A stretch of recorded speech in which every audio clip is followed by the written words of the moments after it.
Un cordial saludo. Mi nombre es Dafne Molina Mendoza y a continuación les voy a explicar el capítulo 34 del libro Canon.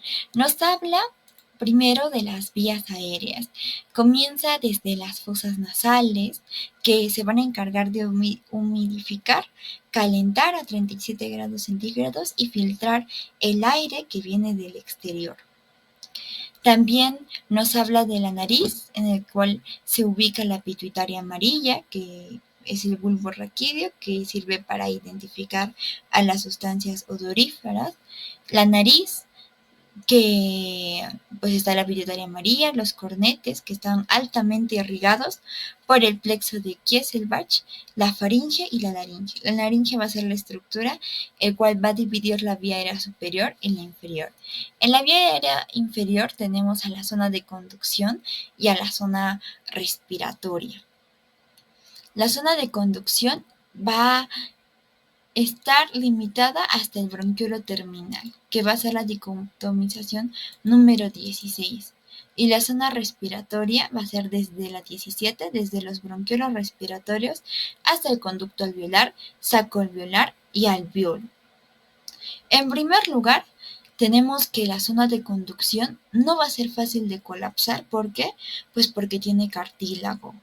También tiene músculo liso, pues va a producir moco por medio del epitelio respiratorio, el cual va a tener glándulas, células caliciformes, células ciliadas y músculo liso. Además, la zona de conducción va a estar inervada por el sistema nervioso simpático por medio de sus receptores beta 2, que se van a encargar de la broncodilatación, y el sistema nervioso parasimpático por sus receptores muscarínicos M3, que se encargan de la broncoconstricción. Además que el sistema nervioso simpático disminuye la secreción de moco, en cambio el sistema nervioso parasimpático causa una hipersecreción, una broncorrea. La función principal de la zona de conducción va a ser que esté ubicado el espacio muerto anatómico, es decir, aquel espacio en donde no se produce un intercambio gaseoso. El flujo sanguíneo que irriga a la zona de conducción va a provenir de la arteria bronquial, es decir, de la aorta, tanto derecha como izquierda. Y el flujo de aire va a seguir la gradiente de presión que viene de las vías aéreas superiores. El asma va a ser una alteración de la zona de conducción junto con el EPOC y la bronquitis. En la zona respiratoria tenemos a los bronquiolos respiratorios desde el 17 hasta el 20 y el conducto alveolar, saco alveolar y alveolo 21, 22, 23 respectivamente. El bronquiolo de respiración no va a tener cartílago, pero sí va a tener músculo liso. En cambio, aquellas estructuras que se encargan de la hematosis, que están altamente irrigados por la arteria pulmonar, no van a tener ni cartílago ni músculo. Por eso es que la zona respiratoria se encarga de la difusión de gases y la ventilación alveolar. El flujo sanguíneo, vuelvo a mencionarlo, es funcional, es la arteria pulmonar y va a traer sangre con dióxido de carbono. El flujo de aire va a ser por diferencia de presiones de gases, de la presión del oxígeno y la presión del dióxido de carbono. Vamos a tener factores que evitan el colapso de los alveolos, el surfactante y el tejido conectivo que se une a los septos pulmonares. Este tejido conectivo va a mantener las vías abiertas, ¿de acuerdo? También nos habla de la ventilación pulmonar, que básicamente va a ser aquel flujo de aire que viene desde la atmósfera hasta nuestros pulmones por medio de la inspiración y de nuestros pulmones hacia la atmósfera por medio de la expiración. Vamos a tener simple y forzada. Siempre la ventilación pulmonar forzada va a ser apoyada por músculos accesorios e intercostales. Las estructuras anatómicas que participan en la ventilación pulmonar son las vías aéreas, la caja torácica que brinda rigidez, los músculos intercostales que dan esta capacidad de expansión de la caja torácica, la musculatura accesoria que apoya en la inspiración y expiración, El diafragma, un músculo muy importante en la ventilación pulmonar, inervado por el nervio frénico del sistema nervioso autónomo. El parénquima, que tiene que ver con los alvéolos, y el estroma, que va a ser ese tejido elástico que ya hemos hablado, que brinda una retracción al colapso del pulmón. Y el líquido pleural, que es el líquido lubricante que se encuentra entre la pleura parietal y la pleura visceral. Tenemos la espirometría y la gasometría. Gasometría es difusión de gas. La espirometría se relaciona con el flujo de aire y el volumen de aire. El flujo de aire es el aire que entra a través de la vía aérea. En cambio, el volumen es la cantidad del aire que ingresa al alveolo. Para tener en cuenta la explicación de la inspiración, vamos a recordar cuáles son las presiones, tanto alveolar como en la atmósfera. Van a ser 760 milímetros de mercurio respectivamente. La presión intraalveolar va a ser de 0 y la presión intrapleural va a ser de 5, de menos 5. Esta cantidad menos 5 va a mantener abiertos los alvéolos. En la inspiración, que tiene un tiempo de 2 segundos y es un proceso activo, vamos a tener inspiración simple e inspiración forzada. Recuerden que la forzada siempre van a participar músculos intercostales externos, músculos accesorios. En cambio, en la simple vamos a tener la contracción del diafragma y los músculos intercostales. El diafragma se va a contraer y va a jalar al parénquima, haciendo que el alvéolo se expanda. En cambio, los músculos intercostales van a expandir el pulmón adelante y hacia los costados. En conclusión, este mecanismo hace que disminuya la presión intraalveolar hasta menos 1 milímetros de mercurio. Podemos ver que baja la onda. Entonces, ¿qué va a pasar? Que la presión del ambiente, la presión de la atmósfera afuera va a ser mayor y la presión del alvéolo va a ser menor, haciendo que el flujo de aire de fuera ingrese hacia adentro de nuestros alvéolos. La contracción diafragmática, a su vez, va a causar una disminución de la presión intrapleural, que llega hasta menos 7. Lo normal, podremos decirlo, es menos 5. ¿Qué pasa si llega a menos 7? Pues va a jalar la capa visceral, la capa parietal, las dos capas, jalando también la parénquima y haciendo que el líquido pleural que se encuentra entre la pleura visceral y pleura parietal haga una presión de colapso y estas pleuras dentro del líquido pleural se mantengan juntas. En cambio, la inspiración forzada dada por los músculos externos, sean el músculo pectoral menor, músculo pectoral mayor, los serratos, los escalenos, van a ampliar para arriba el tórax. De esta manera se va a expandir. La expiración va a durar más tiempo que la inspiración, pues la inspiración es un proceso activo. La expiración es un proceso pasivo. La expiración se divide en simple y forzada. En forzada van a participar los músculos intercostales internos, sean los músculos rectos, los músculos oblicuos y músculo mayor y menor. Estos dos van a tirar para abajo la caja torácica, haciendo que se comprima el tórax. En la expiración simple, tenemos que en vez de contraerse el diafragma, este se relaja, haciendo que la presión intraalveolar aumente. Más 1 de milímetros de mercurio. ¿De acuerdo? De esta manera se ven las curvas. No solamente va a aumentar la presión intraalveolar, también va a aumentar la presión intrapleural hasta llegar a menos 5 milímetros de mercurio, haciendo que se mantengan abiertos los alvéolos. Además, en la inspiración ingresa aire 500 mililitros del ambiente. Esto va a depender de la compliance, es decir, de la capacidad que tienen los pulmones de distenderse. En cambio, ya en la expiración, esos 500 mililitros que entraron van a salir. También tenemos una retracción elástica que participa en la expiración simple, que va a colapsar el pulmón. Aquí van a participar fuerzas elásticas del tejido pulmonar y fuerzas de tensión superficial. En las fuerzas elásticas tenemos a la elastina, que ayuda con el estiramiento, y el colágeno, que evita que se estire tanto. El colapso a su vez va a depender de 1/3 de estas dos fuerzas y 2/3 de la tensión superficial. La presión transpulmonar va a medir la presión que se ha formado desde el alveolo hasta la pared de la pleura. Podemos ver que en unas zonas son más bajas, son más cortas y en otras zonas son más amplias.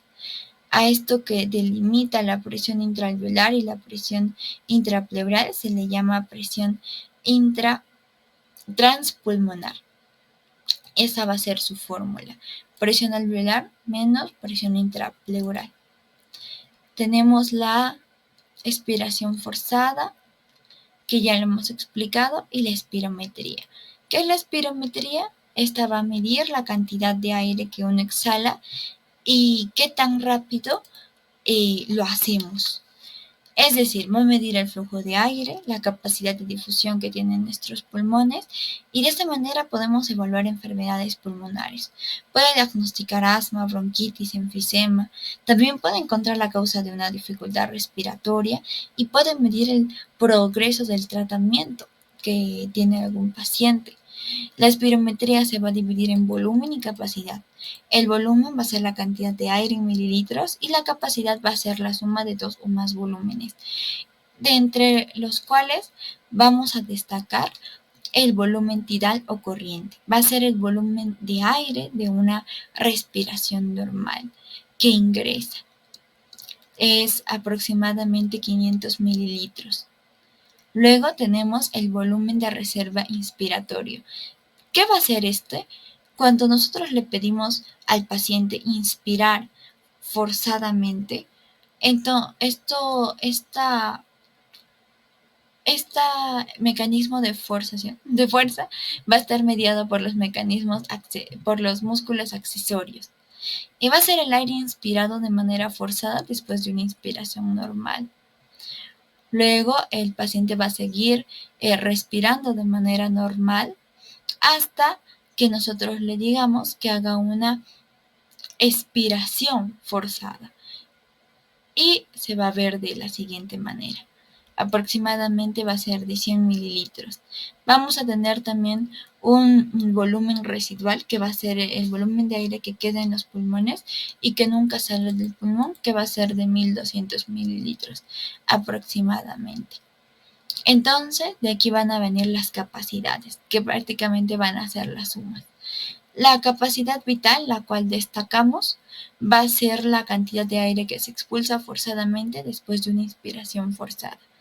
Es decir, la capacidad vital va a sumar 3 factores importantes, que es el volumen de reserva inspiratorio, el volumen tidal o de corriente y el volumen de reserva expiratorio. También tenemos otros tipos de capacidades, como la capacidad pulmonar total, que suma todo, o la capacidad inspiratoria, que solo suma el volumen corriente más el volumen de reserva inspiratoria. Cada uno de estos mecanismos va a tener sus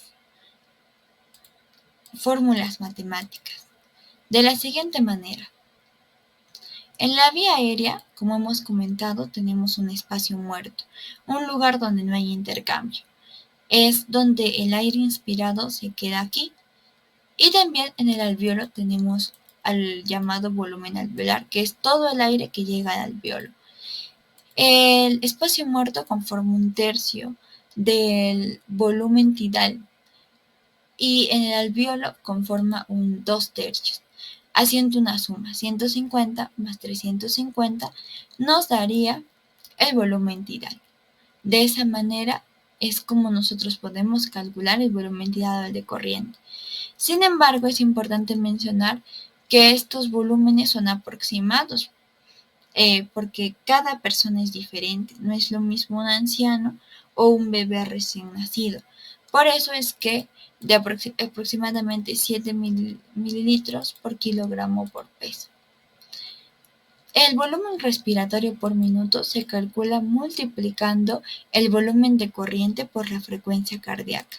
De esta manera nos sale que el volumen respiratorio por minuto es aproximadamente 5 litros. Y de esta manera hay muchas fórmulas que mezclan cada uno de estos para nosotros poder determinar cuánto es el volumen tidal, cuánto es el volumen alveolar o cuánto sería el volumen respiratorio por minuto. Generalmente los volúmenes y las capacidades pulmonares son menores en las mujeres que en los varones, pero van a resultar mayores en personas que tienen talla alta, en atléticos y en personas asténicas, es decir, que tienen constante agotamiento, cansancio. Acá tenemos un resumen de los volúmenes pulmonares y las capacidades pulmonares. Y por último, vamos a hablar del surfactante. El surfactante, en líneas generales, va a ser una sustancia tensioactiva que va a separar las moléculas de agua que son, tienden a juntarse. Entonces, cuando estas se juntan, van a provocar una tensión superficial, y esa tensión superficial tiende a colapsar los alvéolos porque va a ejercer una fuerza al centro del alvéolo. Pero el surfactante va a evitar este colapso de alvéolo separando estas moléculas y manteniendo una compliance pulmonar adecuada. En el alvéolo tenemos neumocitos de tipo 1 y neumocitos de tipo 2.